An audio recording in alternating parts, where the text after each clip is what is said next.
বড় একটা চ্যাপ্টার হচ্ছে জৈব রসায়ন এবং আমরা এই জৈব রসায়ন চ্যাপ্টারে কোষের কিছু অত্যন্ত গুরুত্বপূর্ণ জৈব রাসায়নিক উপাদান যেমন কার্বোহাইড্রেট, প্রোটিন, লিপিড এবং এনজাইম সম্পর্কে আলোচনা করব।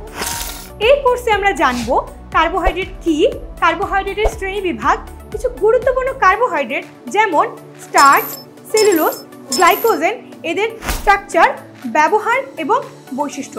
এবং আমরা ট্রাই করব যে এই স্ট্রাকচারগুলো না বুঝে মুখস্থ করার বদলে আমরা একে একে বুঝে বুঝে পড়ব। এছাড়া আমরা অ্যামাইনো অ্যাসিডের গঠন সম্পর্কে জানব, কিভাবে দুটি অ্যামাইনো অ্যাসিড মিলিয়ে এক অণু পানি বের করে দেওয়ার মাধ্যমে একটা পেপটাইড বন্ড ফর্মেশন হয় এবং এভাবে 50-এর অধিক অ্যামাইনো অ্যাসিড মিলায়ে একটা পলিপেপটাইড কিংবা প্রোটিন গঠন করে। এই প্রোটিনের শ্রেণীবিভাগ এবং ব্যবহার মনে রাখার জন্য কিছু সহজ কৌশল যা আমাদের পাঠ্য বিষয়কে আরও ইন্টারেস্টিং করে তুলবে।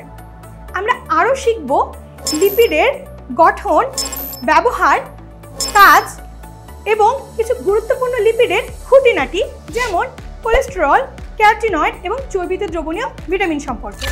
Last but not the least, এই চ্যাপ্টারে খুবই গুরুত্বপূর্ণ একটা টপিক এনজাইম, এনজাইমের বৈশিষ্ট্য, ব্যবহার, দৈনন্দিন জীবনে এনজাইমের প্রয়োগ, ক্লাসিফিকেশন এবং আমরা শিখব লক অ্যান্ড কি মতবাদ, দ্যাট ইজ এনজাইমের ক্রিয়া কৌশল বা মেকানিজম।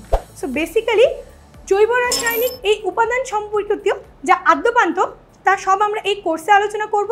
তোমাদের সবাইকে এই কোর্সে স্বাগতম।